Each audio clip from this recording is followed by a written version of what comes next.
O ministro de Minas e Energia, Adolfo Saxida, palestrou durante o evento de celebração do aniversário de 30 anos da Secretaria de Política Econômica do Ministério da Economia. Saxida comparou o governo Bolsonaro com os anteriores e com outros governos pelo mundo e apontou os impressionantes resultados do Brasil. Ele disse: "O país da sabedoria econômica foi o Brasil. O da insensatez foi um conjunto grande de países que tentou controlar preços de energia, criou novos tributos, nacionalizou empresas. O resultado de tudo isso: pela primeira vez na história, a inflação brasileira vai ser menor que a americana, a inglesa e a alemã. E o PIB brasileiro vai crescer mais que os Estados Unidos, a Inglaterra, a Alemanha e até mesmo a China." O ministro ironizou o comportamento da velha imprensa e de alguns meios alegadamente acadêmicos que criam narrativas ignorando os fatos. Ele disse: "Gosto do Marx, mas o Groucho Marx, o comediante, que diz: 'Você vai acreditar em mim ou em seus olhos?' Algumas pessoas o estão levando a sério, estão acreditando nele e não nos seus olhos. Eu acredito em Deus. Todos os demais precisam trazer os dados. Vamos olhar os dados, não as narrativas. Por 3 anos consecutivos, o mercado errou o PIB por mais de 2 desvios padrões." Saxida deu alguns exemplos dos erros gritantes nas previsões sobre o governo Bolsonaro. O FMI disse que o Brasil ia cair 9,1% no PIB em 2020, dado oficial do IBGE. Queda de 3,3%. 2021, FMI diz que o Brasil ia crescer 2,8%. Cresceu 4,3%. Vamos olhar 2022. O FMI disse que o Brasil ia crescer 0,3%. Banco Mundial, 1,4%. O Focus, em janeiro, dizia que ia crescer 0,28%. Inclusive, analistas de bancos famosos dizendo que o PIB iria cair 0,5%. O Focus de novembro indica um crescimento de 2,7% do PIB, 9 vezes maior que a expectativa do começo do ano. Isso não é normal. É um erro gigantesco de estimativa. Há um país imaginário na cabeça de alguns e há um país em que os dados consistentemente mostram outra coisa. Ademais, o ministro apontou matérias de Correio Brasiliense, Poder 360 e Infomoney, as quais previam desastres fiscais, rombos de mais de 200 bilhões e 10 anos de déficit primário. Saxida mostrou como, diferentemente de tais previsões, as contas do setor público fecharam 2021 no azul em 64,7 bilhões, implicando o primeiro resultado positivo em 7 anos. Saxida salientou: "Este é o primeiro governo que em ano eleitoral gastou menos em relação ao PIB do que quando assumiu." Ao mostrar uma matéria da revista Veja sobre o que nomearam PEC Kamikaze, Saxida evidenciou como, meses depois, o mercado previu superávit de mais de 40 bilhões em 2022 e, em setembro, consolidou-se o melhor resultado para o mês em 12 anos.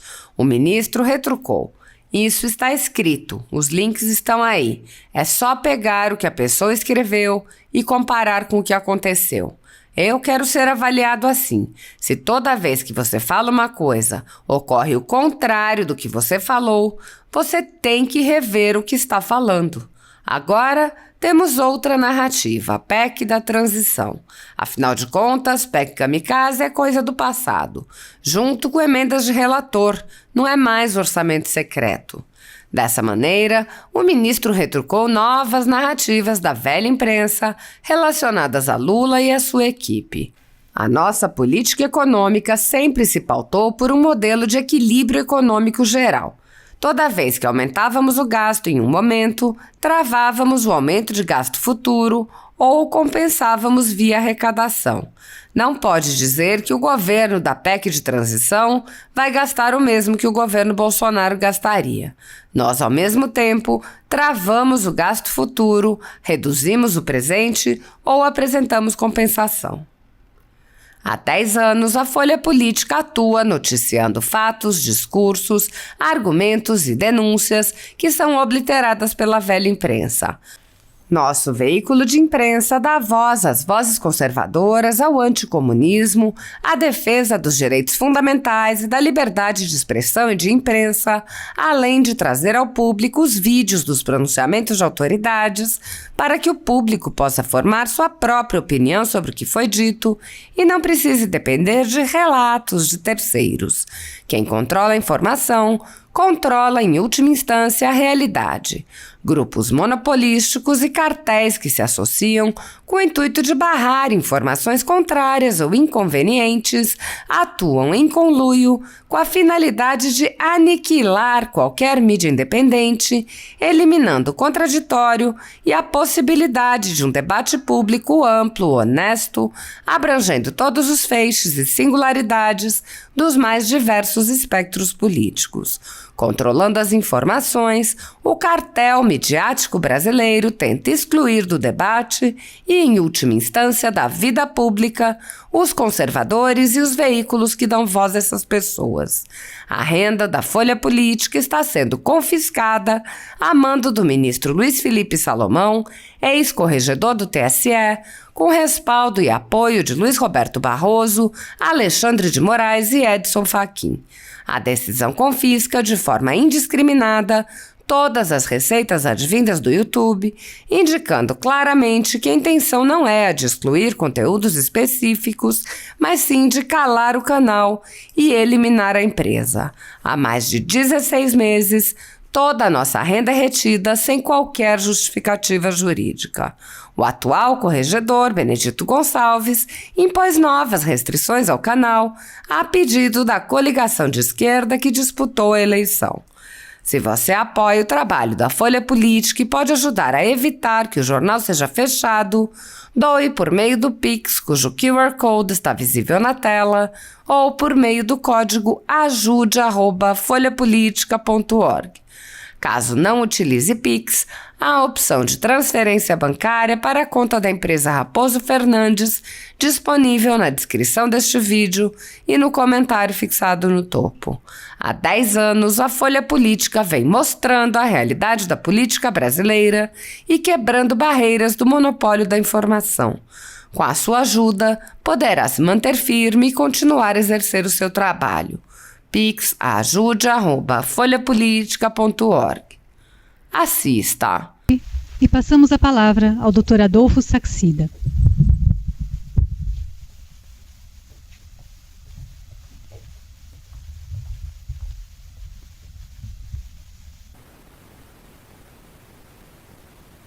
Estou tentando passar aqui, não funciona aqui. Funciona aqui ou eu que peço? Funciona. Tá. Bom, eu vou pedir licença aqui para apresentar de pé, porque eu quero compartilhar com vocês uma história. Talvez um dos melhores livros que eu já tenha lido, de Charles Dickens. E aproveitei para trazer aqui um conto de duas cidades. O Brasil de 2019 com o Brasil de 2022. Aquele foi o melhor dos tempos. Foi o pior dos tempos. Aquela foi a idade da sabedoria, onde teve um país no mundo que manteve os preços livres, reduziu tributos, fortaleceu a competição e o investimento privado. Foi a idade da insensatez, onde um conjunto de países no mundo controlou preços, aumentou tributos e nacionalizou empresas privadas. Não sei se vocês entenderam, mas o país da sabedoria econômica foi o Brasil. E o da insensatez foi um conjunto grande de países que tentou controlar preço de energia, criou novos tributos, nacionalizou empresas. O resultado de tudo isso, pela primeira vez na história, a inflação brasileira vai ser menor que a americana, a inglesa e a alemã. E o PIB brasileiro vai crescer mais que nos Estados Unidos, na Inglaterra, na Alemanha e mesmo que na China. Meus amigos, tem algo diferente acontecendo no Brasil. E aqui não é uma questão de gostar ou não gostar, de apoiar ou não de apoiar, mas acima de tudo de compreender o que está acontecendo no Brasil de tão diferente para gerar esses resultados que são inéditos na nossa história. Eu gostaria de... Opa, faltou um slide aqui. Na parte de cima da tela, eu vou sempre apresentar a cidade imaginária. E na parte de baixo, os dados da cidade real. Então, em vermelho, o imaginário popular. O ministro Paulo Guedes, até me chamou a atenção que isso vem de Santo Agostinho. Então, fiz questão de colocar a referência a Santo Agostinho. E em preto, a cidade real. Sabe, eu gosto muito de Marx, mas o bom Marx, o Groucho Marx, o comediante, aquele cara que dizia o seguinte: você vai acreditar em mim ou em seus olhos? Né? Ele estava fazendo uma coisa errada e as pessoas olham para ele: não, peraí, acredita em mim, não acredita nos seus olhos, não. A impressão que eu tenho é que algumas pessoas estão levando a sério o Groucho Marx. Elas estão acreditando nele, em vez de acreditar em seus olhos. Então o que eu peço a todos aqui, não é que acreditem em mim, mas acreditem nos seus olhos. Eu acredito em Deus, mas todos os demais têm que trazer os dados. Vamos olhar os dados. Vamos parar de olhar a narrativa. É um convite honesto que eu faço ao debate. Por 3 anos consecutivos, o mercado errou a estimativa de PIB por mais de 2 desvios padrões. Meu amigo, por 3 anos consecutivos, você errar por mais de 2 desvios padrões do erro, é porque você está cometendo erros sistemáticos. Isso não é uma questão de opinião, isso é um convite honesto ao debate. O FMI disse que o Brasil ia cair 9,1% do PIB em 2020. O Banco Mundial, 8,1%. O Focus, 6,6%. O dado oficial do IBGE, queda de 3,3%. Alguém acha normal um erro dessas magnitudes? Tudo bem, foi pandemia. Vamos para 2021.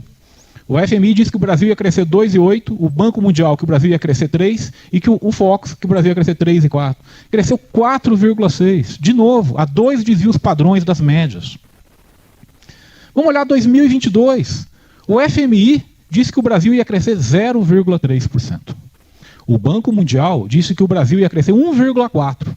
A menor taxa em 18 países emergentes em desenvolvimento.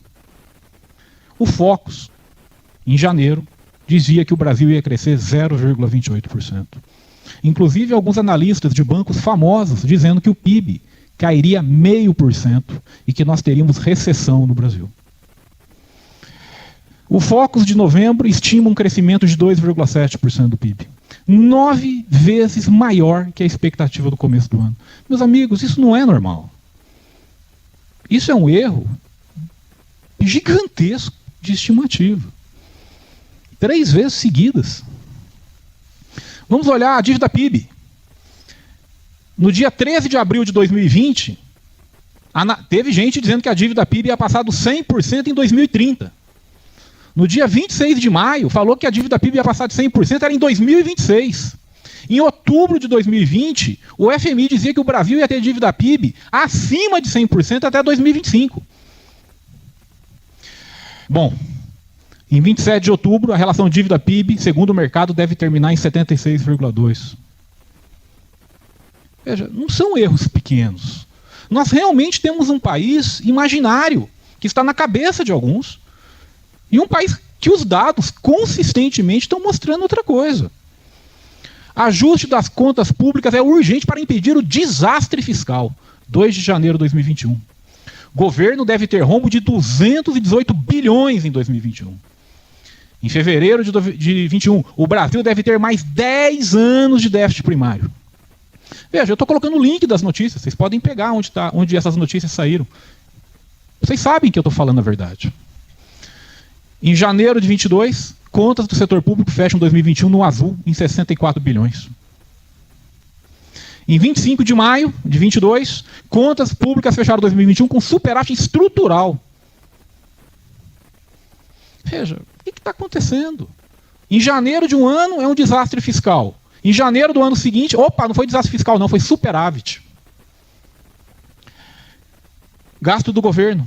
Meus amigos, com toda a honestidade e transparência que o nosso país merece, porque aqui não é o Adolfo, não é o ministro Guedes, aqui é o nosso país. Um país melhora quando o que está certo continua sendo feito e o que está errado é corrigido. Nós temos que ser honestos. Nós temos que reconhecer, não é o que eu falo, mas os dados. Por favor, não façam igual Groucho Marx e digam: você vai acreditar em mim ou nos seus olhos? Vamos acreditar nos dados. Esse é o primeiro governo em 20 anos que vai terminar o seu ciclo de 4 anos gastando menos do que quando começou. O governo está abrindo mão da responsabilidade fiscal por causa da eleição. É o contrário. Foi o primeiro governo num ciclo de 20 anos que, num ano eleitoral, gastou menos em relação ao PIB do que quando assumiu. É justamente o contrário. Não sou eu que estou falando isso. Não acreditem em mim. Eu estou colocando o link dos dados. É só clicar no link. Não é uma questão de opinião. Essa palestra aqui não tem a opinião. Quando tiver opinião, eu vou falar: essa aqui é a minha opinião. Eu estou mostrando apenas dados para os senhores. Em 30 de junho, nós tínhamos, de 22, a seguinte manchete: por que a PEC Kamikaze é a obra-prima do bolsonarismo? No dia 17 de outubro, o mercado prevê superávit primário de 40 bilhões. No dia 27 de outubro, contas do governo têm superávit de 10 bilhões em setembro, melhor resultado em 12 anos. Veja, não é opinião isso. Isso está escrito, os links estão aí. É só pegar o que a pessoa escreveu e compara com o que aconteceu. Eu quero ser avaliado assim. Eu acho justo que todos sejam avaliados assim. Olha, se toda vez que você fala uma coisa acontece o contrário do que você falou, você tem que rever o que você está falando. Os links estão aí, chequem. Bom, agora nós temos uma outra narrativa. A PEC da transição, porque afinal de contas, PEC Kamikaze é coisa do passado. Junto com o orçamento secreto, que agora é emendas de relator. Bom, a PEC de transição, olha a narrativa, hein? Tem gente dizendo que a PEC de transição podia incluir apenas as propostas do presidente Lula com o presidente Bolsonaro. Porque daí é consenso, né? Pode aumentar o gasto, os dois iriam aumentar de qualquer jeito. Errado. Errado. Novamente, errado. Não é verdade isso. A nossa política econômica sempre se pautou por um modelo de equilíbrio geral. Toda vez que nós aumentávamos o gasto no momento, ou nós travávamos o aumento do gasto futuro, ou nós compensávamos via arrecadação. Então você não pode pegar e falar assim: o governo da PEC de transição vai gastar o mesmo que o governo Bolsonaro gastaria, então não pode reclamar. Errado. E o ministro Paulo Guedes pode explicar em muito mais profundidade do que eu. Porque os gastos que nós fizemos, nós ao mesmo tempo travamos o gasto futuro, ou reduzimos o gasto presente, ou apresentamos compensação. Por exemplo, a trava no aumento de salário de servidores públicos em 2021 e 2022, quando nós aumentamos os gastos para a pandemia. Por exemplo, usar os recursos dos contratos da PPSA para um fundo de erradicação da pobreza. Por exemplo, condicionar os gastos à reforma tributária. Por exemplo, usar receitas de privatizações e concessões para um fundo de erradicação da pobreza. Então eu peço a atenção dos senhores, para que quando você falar vai aumentar o gasto igual o Bolsonaro aumentava, igual o ministro Guedes aceitou. Não, o nosso modelo era fechadinho. E os dados mostram isso. Não é por milagre. A inflação gerou resultado. Como o Boeri disse, se a inflação gerou resultado, por que o resto do mundo não está tendo o mesmo resultado? Se a inflação gerou resultado, eu te faço uma outra pergunta. Por que o governo Dilma não teve um bom resultado fiscal? Em 2015, a inflação pelo IPCA foi maior do que em 2021. A inflação em 2015 foi 10,4% e a de 2021, 10,1%. Se a inflação gera resultado fiscal, 2016 deveria ter sido maravilhoso. 2015 deveria ter sido maravilhoso. Então, por favor, não entrem nessas narrativas. Ali vai gastar, então tá no mesmo. Não, não está no mesmo. Nós sempre nos pautamos por um modelo de equilíbrio geral. Contas públicas dos estados. Gente, eu não aguento mais ouvir dizer que os estados estão herdando um rombo. Poxa, vamos olhar os dados. Será que é tão difícil clicar no link ali e ver que os estados e municípios têm sobra de 82 bilhões? Que após a ajuda da União, apenas 2 estados têm déficit em 2020, que o superávit primário dos estados quase dobrou, que o governo de São Paulo acabou de anunciar que vai ter 32 bilhões em caixa. Assim, Que dificuldade fiscal é tão grande assim que não para de ter dinheiro no caixa dos estados? E aqui eu faço uma pergunta honesta. E gostaria muito que vocês respondessem. Muito mesmo. Quantos estados brasileiros atrasaram ou parcelaram o pagamento do 13º salário em 2018? Será que eu preciso lembrar os senhores do Rio de Janeiro? De Minas Gerais? Do Rio Grande do Norte? Do Rio Grande do Sul? Quer que eu continue a lista? Será que eu preciso lembrar os senhores que teve estado que em abril de um ano ainda não tinha pago o 13º do ano passado? Meus amigos, em 2020, em 21 e 22, todos os estados pagaram ou irão pagar o 13º em dia. Quando foi a última vez que isso aconteceu? É só isso que eu peço. Vamos olhar os dados. Não acreditem em mim. Acreditem nos dados.